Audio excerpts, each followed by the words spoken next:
Doctor, how many times have you been a party to a lawsuit? A number of times. What's your best estimate?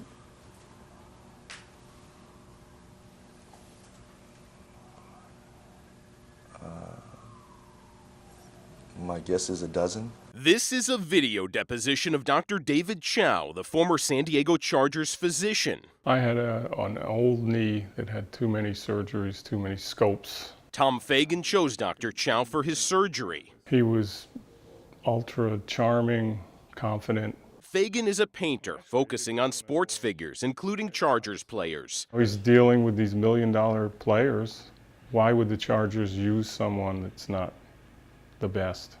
And that's what I assumed. Fagan claims Chao damaged a leg artery during his knee replacement surgery in 2007.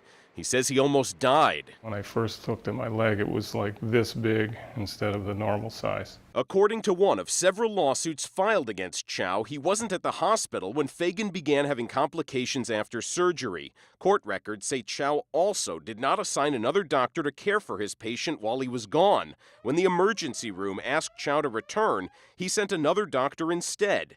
So where was he?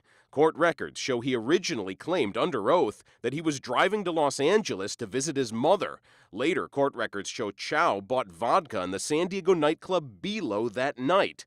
Chao declined to be interviewed, but his attorney talked to Team 10. Dr. Chao, everyone should know, was dismissed by Mr. Fagan from that case.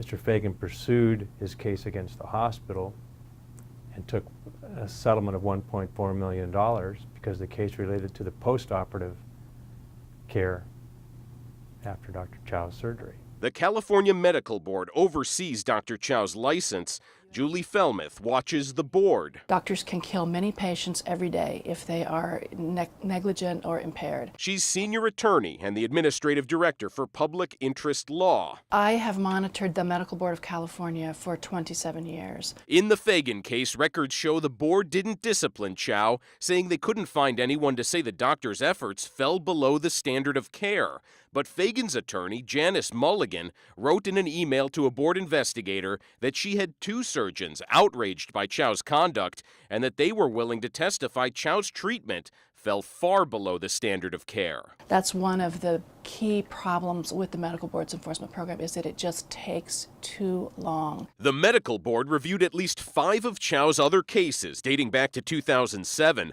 The board just put him on probation. He has probation, but the probation doesn't stop him from continuing to run his orthopedic practice, sports medicine practice, perform surgery, and see patients just like he always had. Dr. Chao is not the only doctor whose cases have taken years to review by the Medical Board. We're talking 3 to 5 to 8 years if the doctor fully contests this proceeding, and many doctors do. Felmuth says the board and inept political oversight allowed doctors to keep their licenses. She cites other cases where patients are seriously injured under a doctor's care. The very least the Medical Board should do, is to disclose truthful and factual information about that doctor's record while that process is going on. Felmuth says attempts at reform are stymied by the California Medical Association.